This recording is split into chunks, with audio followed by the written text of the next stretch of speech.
上次同大家介紹過富士山附近嘅自駕遊景點啦，咁今次咧就會同大家講下同樣都係由東京出發2小時車程左右到達嘅長野縣。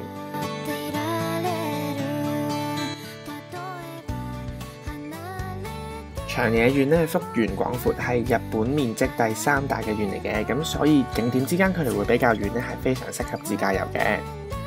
跟住咧，我哋就接錄咗一啲長野縣精選嘅景點俾大家參考一下啦。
立山黑部咧橫跨長野縣同埋富山縣，係區內一個非常著名嘅景點嚟嘅。